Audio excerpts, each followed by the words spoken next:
Hi friends, plastic முட்டை இப்போ திருச்சியிலையும் வந்திருக்கு. ஏற்கனவே ஒரு அம்மா வந்து சேலம்லேயும் பிளாஸ்டிக் முட்டை வந்துருச்சுன்னு சொன்னாங்க. நேத்தி தான் நான் அந்த வீடியோ பார்த்தேன். அது எவ்வளோ நல்லதுன்னு இப்போதான் தெரியுது. யாரை எது பார்த்தாலும் இந்த மாதிரி ஒரு வீடியோ போடுறது நல்லதுக்கு. இப்போதான் நான் நைட்டு டின்னருக்கு ஆம்லேட் போடலான்னு பார்த்தேன்.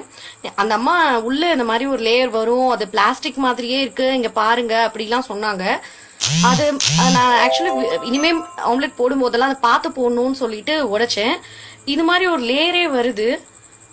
இப்படி இதுக்குள்ள இருந்து இந்த லேயர் வந்தது. இது ஏற்கனவே வந்தது. இதோ காமிக்கிறேன் உங்களுக்கு. ரொம்ப ஷாக்கிங்கா இருக்கு. முட்டை நம்ம எல்லாரும் சாப்பிட்றோம். நம்ம ஊர்ல இதெல்லாம் வராது. நாமக்கல் கிட்ட இருக்கும், திருச்சி சேலம்லாம் முட்டை வராதுன்னா இப்ப நான் உரிக்கிறேன், தெரியுதா உங்களுக்கு? இங்க பாருங்களேன், அப்படியே வருது தனியா. ஸ்மெல்ல கூட முட்டை மாதிரி தான் இருக்கு. எனக்கு ஒன்றும் ஒரு டிஃப்ரென்ஸ்லாம் ஒன்றும் தெரியல.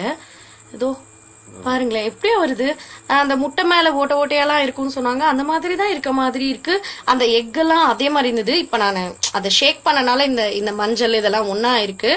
பட் வந்து ஒரே அந்த முட்டை நம்ம நார்மலா முட்டை உடைச்சு ஊத்துனா எப்படி மஞ்சள் தனியா வெள்ளை தனியா இருக்குமோ அதே மாதிரிதான் இருந்தது. இப்ப லேயர் உரிச்சு இப்படி வந்திருக்கு. ரொம்பவே நடுக்கமா இருக்கு. இதெல்லாம் பார்க்கும்போது என்ன சொல்றதுன்னே தெரியல. ஸோ நான் செகண்ட் முட்டை ட்ரை பண்ணி பாக்குறேன். அந்த பவுல்ல நிறைய முட்டை வாங்கினதுல ஒரு முட்டையை தான் எடுத்து போட்டேன். செகண்ட் முட்டை கட் பண்ணி பாக்குறேன், அது எப்படி இருக்குன்னு தெரியல. அது பிளாஸ்டிக் முட்டையா இல்ல நார்மல் முட்டையான்னு.